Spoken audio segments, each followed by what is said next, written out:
In this video, we're going to add a new employee to the payroll system. So I logged in, I'm on the Today Dashboard Center, and I can click Add Employee using the quick link, or I can use the navigation on the left-hand side and select All Employees. When you select All Employees, just a recap of the screen, it's going to show all your active employees, and you can sort the order. Click Terminated Employees, and that will show you any employees that have been terminated or inactivated. Before adding a new employee, you want to make sure that they have never been added into the system before. Okay, so don't add them twice.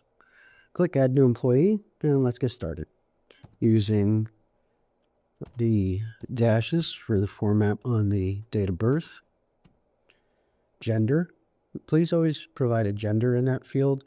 This way, when you run the New York State Disability Report, it'll be accurate for you.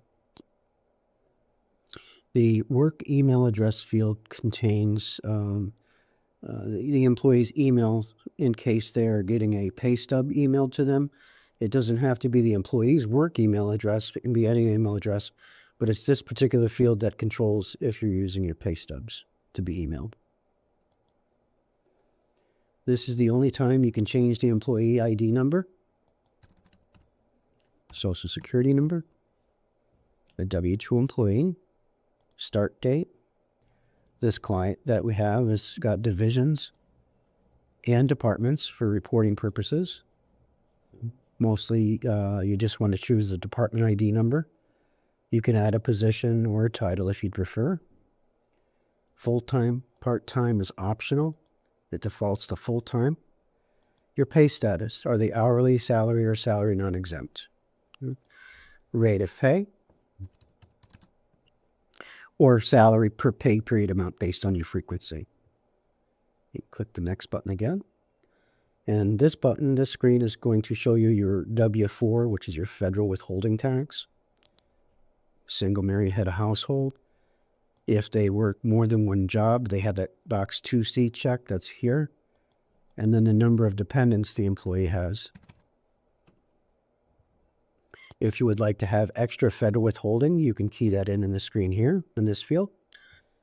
The fixed federal withholding is for a flat dollar amount, and it avoids all of the calculations. You do not want to use that field. You want to let the system automatically select and calculate the taxes for you and save your new employee. The one additional step we have to adding a new employee is to go to the New York State withholding tax. Okay, the federal does not carry over to the state. So we want to click the tax info field, and then on the right hand side in the bottom, you want to click this little pencil for eligible work states. And this is going to bring up your New York State IT 2104 tax withholding information. Again, extra or fixed. Please do not use the fixed. Let the system calculate. Save. And you are all set. We've just added Keith Moore to the payroll.